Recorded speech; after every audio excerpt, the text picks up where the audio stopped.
Καλή σας μέρα! Καλημέρα και καλώς ήρθατε σε ένα ακόμη βίντεο σε αυτό το κανάλι που μιλάμε για την ελληνική γλώσσα. Σήμερα θα δούμε το ρήμα λογαριάζω και λέξεις και εκφράσεις που έχουν σχέση με αυτό. Φαντάζομαι ότι γνωρίζετε ήδη τι σημαίνει λογαριάζω. Σημαίνει υπολογίζω πόσο είναι κάτι. Κάνω μία μαθηματική πράξη. Για παράδειγμα, λέω 1 και 1 κάνει 2. Λογαριάζω πόσο κάνει 1 και 1. 9 δια 3 μας κάνει 3. Υπολογίζω, λογαριάζω πόσο κάνει 9 δια 3. Πάω σε μία ταβέρνα, τρώω και στο τέλος ζητάω να μου φέρουν το λογαριασμό. Το λογαριασμό παρακαλώ. Ευχαριστώ. Τι είναι ο λογαριασμός? Έχουν προσθέσει, έχουν υπολογίσει, έχουν προσθέσει όλες τις τιμές των προϊόντων που παρήγγειλα και στο τέλος πληρώνω το αποτέλεσμα αυτής της μαθηματικής πράξης. Πληρώνω το ποσό που είναι το αποτέλεσμα αυτής της μαθηματικής πράξης. Πάω σε ένα σούπερ μάρκετ, ψωνίζω και στο τέλος πληρώνω τον λογαριασμό. Θα μου πείτε, οκ, φτάνει, τα είπαμε όλα για το λογαριάζω και για τον λογαριασμό. Όμως, όχι, υπάρχουν και άλλα να πούμε. Και αν σας ενδιαφέρει, μπορείτε να μείνετε μαζί μου.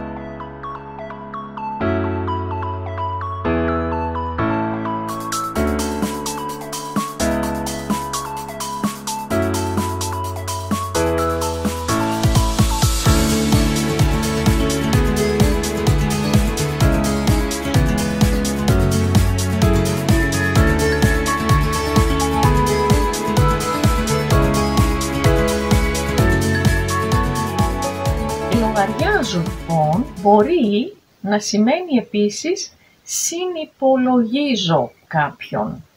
Έχουμε μία γιορτή και λέω θα χρειαστούμε τόσα ποτά, τόσα αναψυκτικά, τόσα τρόφιμα.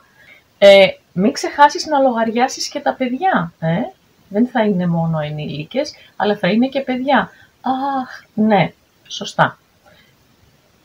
Συνυπολογίζω, βάζω μέσα στον λογαριασμό.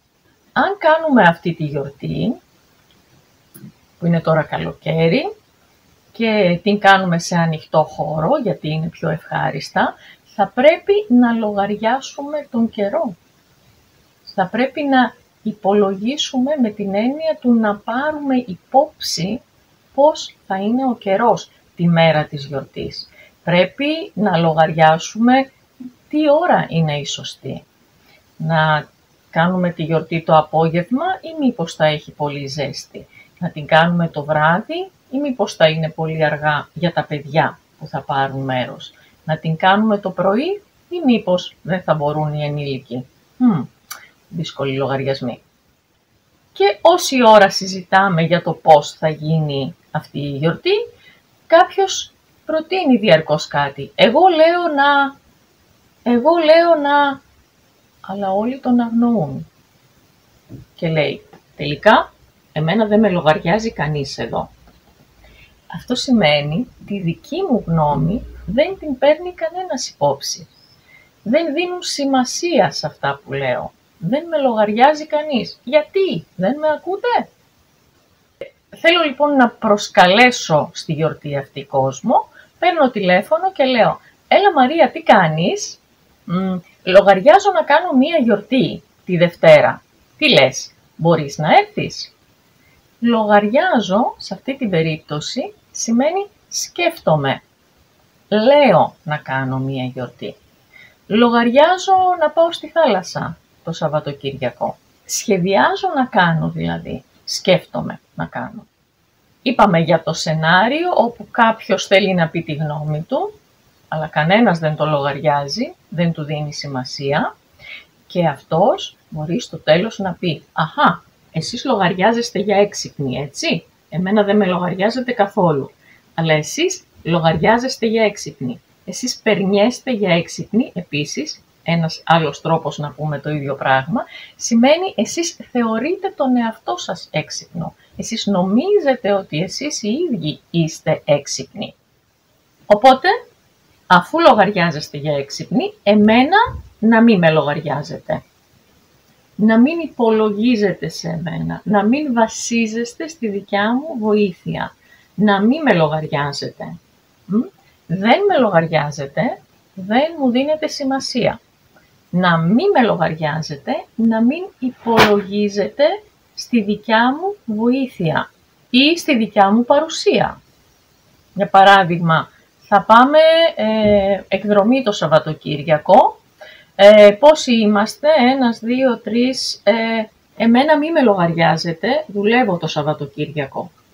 Μη με υπολογίζετε, μη με βάλετε μέσα στα σχέδιά σας. Αν ακούσετε κάποιον να λέει θα λογαριαστούμε, σημαίνει ότι έχει κάποιο πρόβλημα με μας και πρέπει να βρούμε τη λύση σε αυτό το πρόβλημα. Κυρίως όμως πρόκειται για μία αναμέτρηση. Ποιος είναι πιο δυνατός, ποιος έχει περισσότερο δίκιο ή ποιος έχει το δίκιο στη συγκεκριμένη περίπτωση. Πολλές φορές ακούγεται και σαν απειλή αυτό. Τι είναι αυτά που λες? Καλά, θα δεις, θα λογαριαστούμε κάποια στιγμή.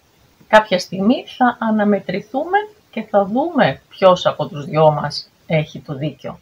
Μα γιατί τσακώνεστε? Γιατί μιλάς με αυτόν τον τρόπο? Γιατί λες ότι θα λογαριαστείτε? Να μην σε νοιάζει. Αυτό είναι δικός μου λογαριασμός. Δικός μου λογαριασμός. Άλλη μία έκφραση με το ρήμα λογαριάζω και τον λογαριασμό. Σημαίνει ότι δεν σε αφορά. Αυτό είναι δικός μου λογαριασμός. Εντάξει, αλλά ρωτάω, γιατί είστε διαρκώς έτσι? Γιατί υπάρχει διαρκώς αυτή η τεταμένη κατάσταση ανάμεσά σας? Γιατί έχουμε ανοιχτούς λογαριασμούς, εντάξει? Έχουμε ανοιχτούς λογαριασμούς, έχουμε προβλήματα ανάμεσά μας, τα οποία δεν έχουν λυθεί ακόμη. Τόσο πολύ πια, τόσο δύσκολο είναι να βρείτε μια λύση? Τι να σου πω, έχει κάνει τόσα πολλά πράγματα που με έχουν θυμώσει, που πραγματικά έχω χάσει το λογαριασμό. Έχασα το λογαριασμό, σημαίνει δεν μπορώ να μετρήσω πια πόσα είναι αυτά τα πράγματα. Πόσες φορές έχω πει να μην κάνεις αυτό το πράγμα. Αληθινά, έχω χάσει το λογαριασμό. Είναι τόσο πολλές οι φορές, είναι αμέτρητες οι φορές. Έχασα το λογαριασμό. Και στο αστυνομικό δελτίο πολύ συχνά ακούμε ότι μία δολοφονία οφείλεται σε ξεκαθάρισμα λογαριασμών.